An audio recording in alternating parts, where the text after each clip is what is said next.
Alright, let's talk about sacred weapons, divine weapons. Forget what you know. Before any deities were wielding hammers or swords, the Neteru of Kemet were armed with the relics that were shaping reality itself.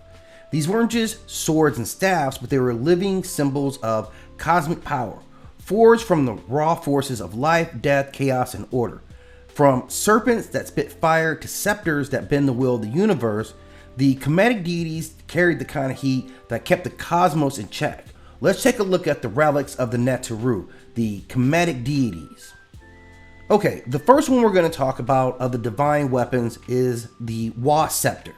It has a powerful symbolism, meaning power, dominion, and control over chaos. It was wielded by almost every major Neteru in some depictions, from Set to Anpu. Its purpose was in channeling authority, subjugating disorder, and magical control. Next is the Uraeus, the serpent diadem. This is the rearing cobra on a crown that spat fire at its enemies. It was wielded by Wadjet, Ra, and many other Nasuts who were avatars of Heru. Its purpose was primarily divine protection, literal firepower, a symbol of royal legitimacy. One of the most powerful is the Eye of Ra. This is not just an organ or a tool, this was an independent force and weapon. Ra used it as a destructive force, usually manifested as Sekhmet or Hathor, or there would be others, and its purpose was the annihilation of enemies, protection, and cosmic balance. But the eye could rage out of control and it needs to be calm, and there is a couple of infamous stories about the Eye of Ra in exactly that scenario. The next significant weapon is the Khopesh, or sickle sword, the blade of divine warriors. Now this was wielded by some of Kemet's most powerful warriors, including Heru and Set, as well as Anhur. Its purpose was for war, judgment, and cosmic battles, like we saw between Heru and Set. And next, of course, is the Flail and the crook.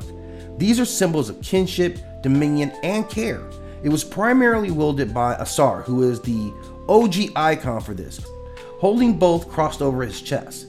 Its purposes were control in the Flail and guidance in the crook, but in a divine sense, more about spiritual rule than physical battle. Then, famously, of course, there is the Ankh, which is not just a symbol, it was considered an actual life-giving tool. It was wielded by all the major gods, specifically used by Aset, Ra, and Ma'at. Its purpose was for bestowing life, immortality, and divine breath.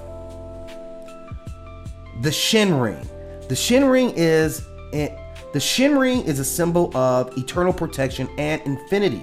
It was wielded by Ma'at and other deities related to maintaining the cosmic balance. Its purpose was primarily safeguarding names or identities and ensuring eternal cycles.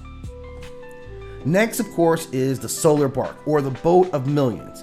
And this was a ship that sailed Ra through the Duat, or underworld, every night.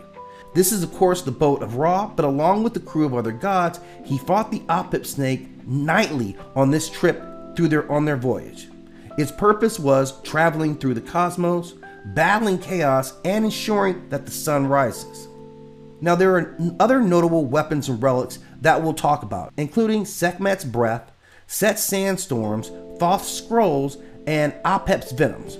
But I wanted to get a good sense of some of the more prominent of the weapons and relics within the Kemetic pantheon. I'm going to get into each of these individually, kind of highlighting their true strengths and origins. If you have more to add to this particular piece, please do so in the comment section, and as always, I ask that you hit that like and subscribe.